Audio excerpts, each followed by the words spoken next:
올해 좀 상반기 이미 많이 올라버려서 지금 많이 올랐던, 그러니까 쉽게 말하면 주도주라고 해도 되잖아요. AI 관련주들을 잡는 게 나은지, 또 반대로 이런 분들 있을 수 있잖아요. 덜 오른 주식을 잡아야 되는 거 아니냐? 그러면 뭐 키 맞추기 하러 올라갈 수도 있지 않냐? 이렇게 할 수도 있는데 상무님 생각은 어떻게 하시고? 저희는 네. 후자가 맞죠. 아, 많이 오른 종목을 계속 들고 가셔야 되는 거죠. 초기니까. 초기니까. 마지막에는 못 오른 종목들을 들고 가는 게 맞겠죠. 근데 그건 얼마 안 걸리고 나서 이제 고점 찍고 이제 터지겠죠. 네. 그래서 지금 당장 중소형주를 사시고 지금 당장 못 오른 경기 민감주를 사시고 이건 아니에요. 그러기에는 너무 빠르고요. 마지막으로 경기 침체가 오기 한 1년 전? 그때부터 조금 이제 늘리시는 게 맞다. 근데 이제 저희가 경기 침체가 아무리 빨리 와도 내년 말이 아니라 내후년 말이라고 얘기했잖아요. 그러면은 내년 말까지는 계속 성장주 위주의 투자를 하다가 내년 하반기 말쯤 됐었을 때 이제 좀 바꾸던가. 근데 그것도 지표를 보셔야 됩니다. 그렇죠. 봐야겠죠. 네. 지금은 어쨌든 저희는 앞으로 1년 동안에 또는 1년 반 동안은 계속 성장주 위주의 투자 포트폴리오가 맞다라고 얘기를 해드리는 거고요.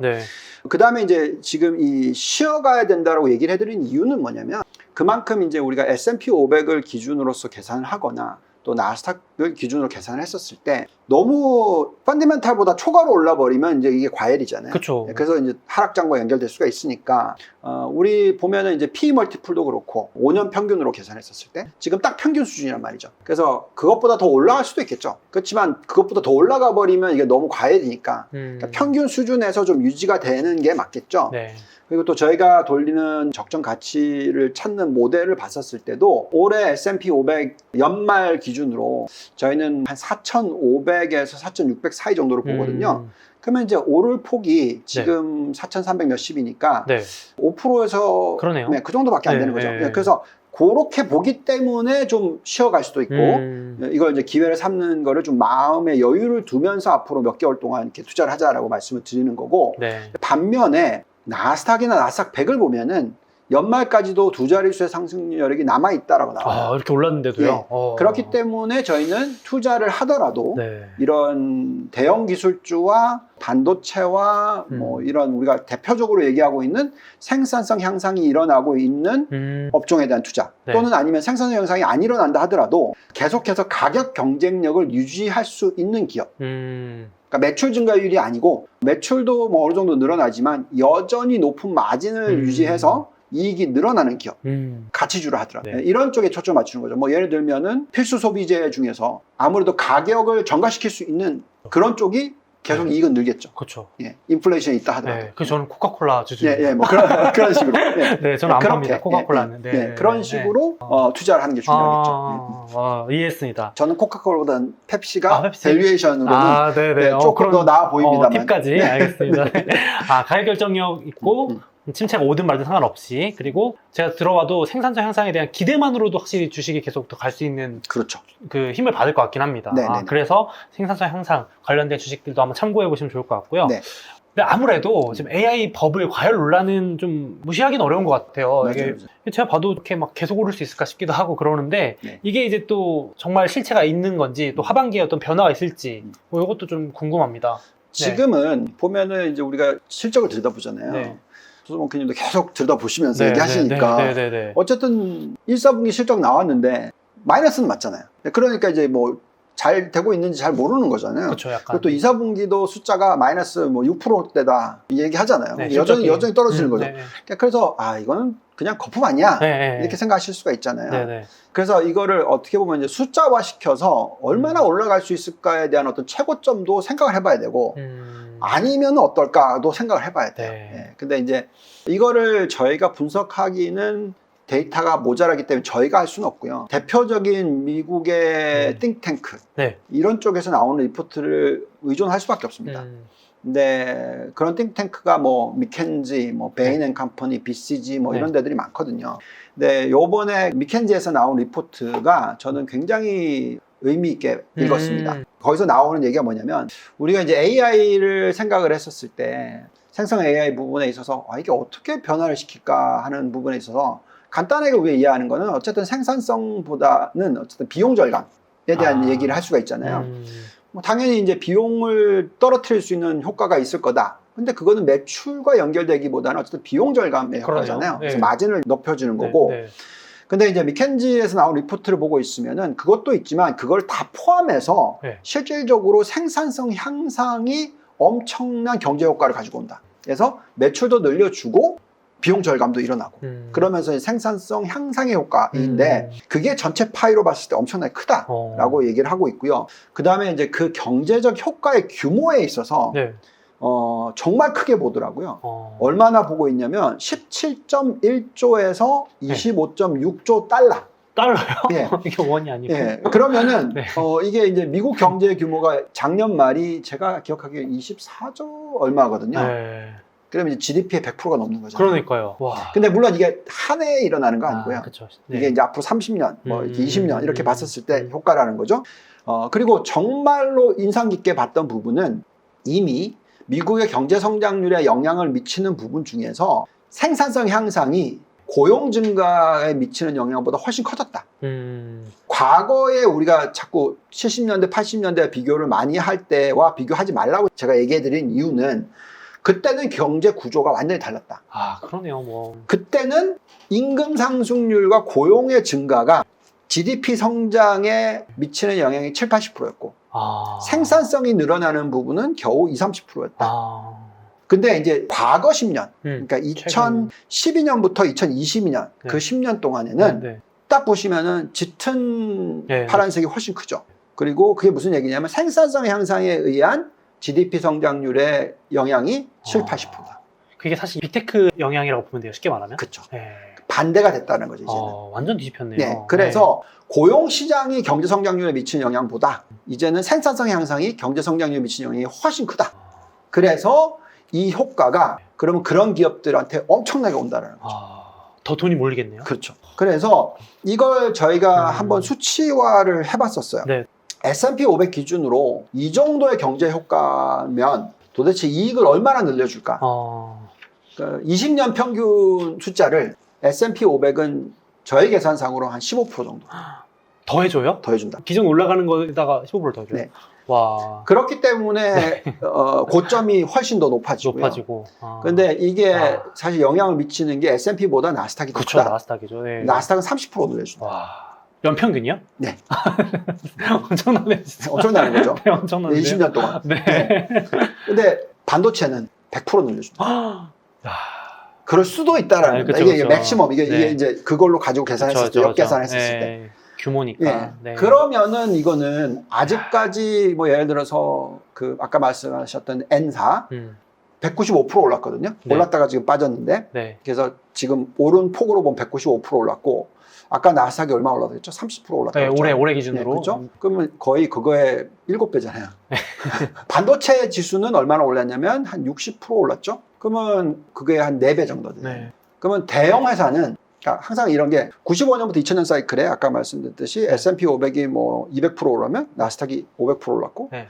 반도체는 1000% 올랐다. 맞아요. 그러면 그 1000% 안에서 가장 좋은 회사는 2000% 올랐겠죠. 그쵸. 그 종목은, 어떤 잘 나가는 종목은? 그렇게 계산을 해보면 200% 올랐다? 많이 올랐지.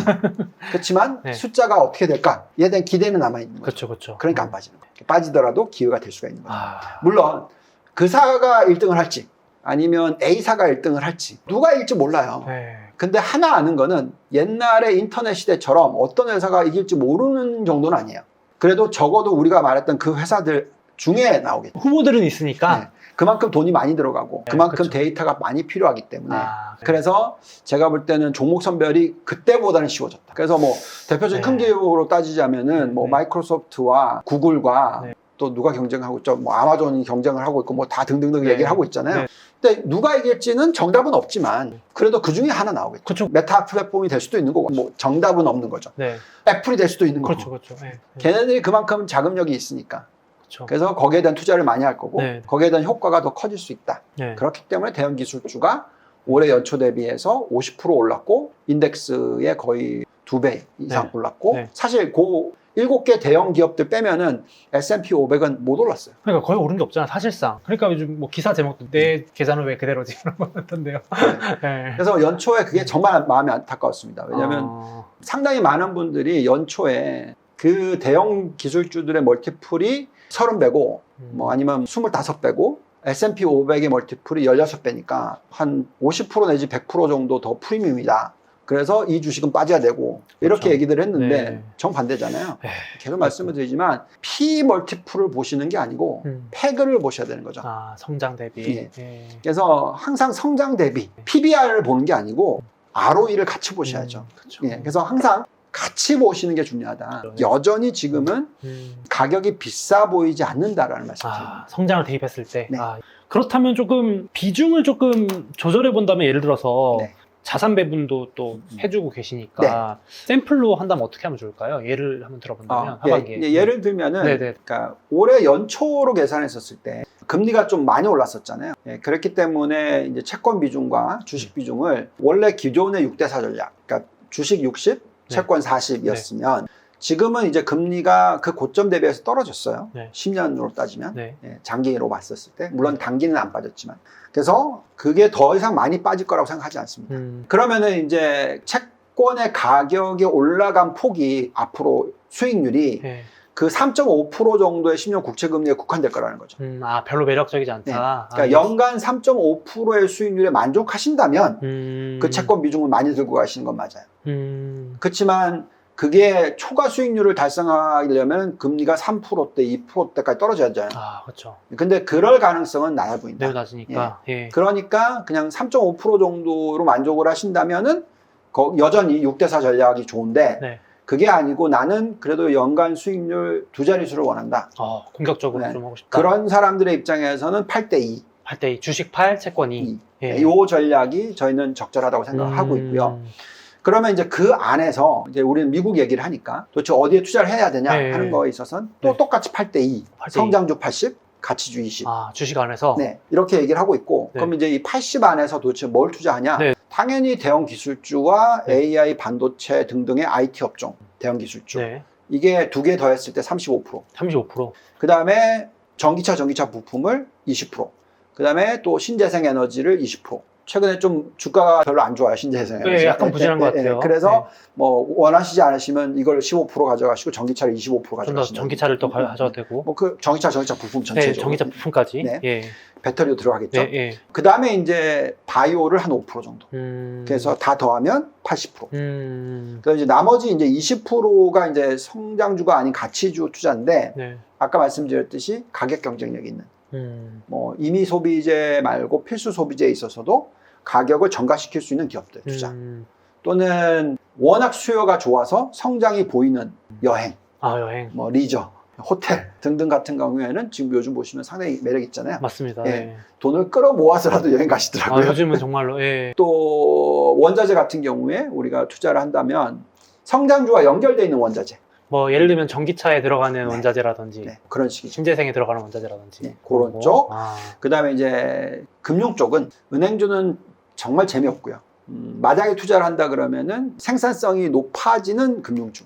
온라인 관련된 금융주라든지 핀테크 같은 거, 핀테크 같은 거, 또는 전자결제, 심지어는 신용카드도 네네네. 뭐 이런 쪽으로 초점을 좀 맞추시는 게 좋겠다. 그래서 계속적으로 이익을 벌어들일 수 있는 가치주 이런 위주로. 그러니까 너무 또 가치주인데 불독주 들고 계시면 우리가 흔히 얘기하는 자동차인데 내연기관이다.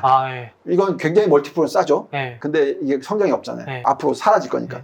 그런 거를 가치주라고 생각하시면 안 된다. 그냥 단순히 싸고 많이 빠졌다고 사면 안 된다. 그런 말씀이시죠. 어느 정도 이익을 계속 유지시킬 수 있는 기업을 투자를 하는 게 맞다.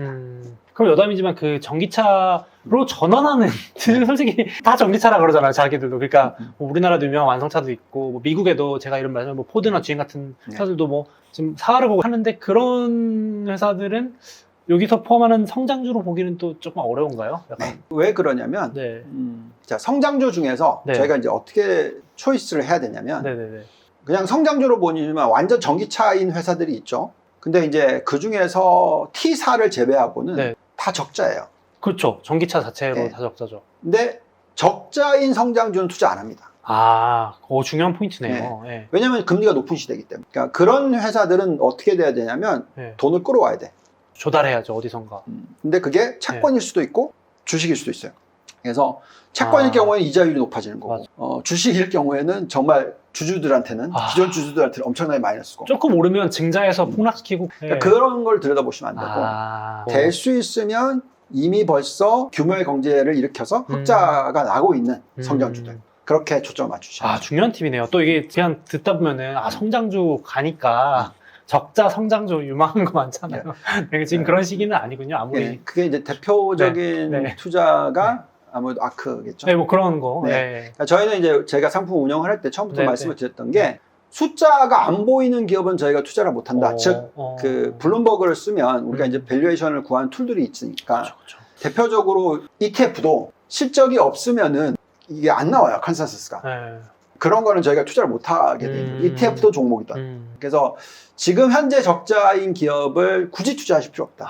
특히나 고금리니까. 흑자 전환했을 때 들어가시면 됩니다. 그렇죠. 그래도 10배 오를 수 있다. 알겠습니다. 저 정말 중요한 팁인 것 같습니다. 제가 올해 이제 하반기 관점도 여쭤봤는데 그래도 또 길게 잘 투자하는 것도 중요하잖아요. 그래서 내년 또 보고 그 이후까지 본다면 뭘 좀 중점적으로 보고 투자, 자산 배분해야 될지 궁금합니다. 제가 어떻게 보면 소명을 가지고 하는 일이니까 우리나라 투자자분들이 좀 장기 투자를 하시기를 바래요. 그러면서 이제 뭐 강의도 만드는 거고 투자에 대한 얘기도 하는 거고 여기서 이제 딱 단면적으로 얘기를 하자면 한국은 상승 주기가 하락 주기보다 짧아요. 슬프네요. 그래서 이제 한국 투자를 하신 분들의 평균을 보시면은 지난 15년, 그러니까 코스피 기준으로 연 1.5%입니다. 와. 근데 똑같은 거를 S&P 500으로 하면 거의 두 자릿수 나오죠. 그렇죠. 거의 두 자릿수 나오죠. 얼마나 큰 차이입니까? 그렇죠. 와, 쌓이면 뭐. 그래서 한국은 샀다 팔았다 하는 게 맞죠. 그런 것 같습니다. 그죠? 단기적으로 빨리 오르다가 이제 또 빠졌다 이렇기 때문에. 근데 또 세금도 안 나고.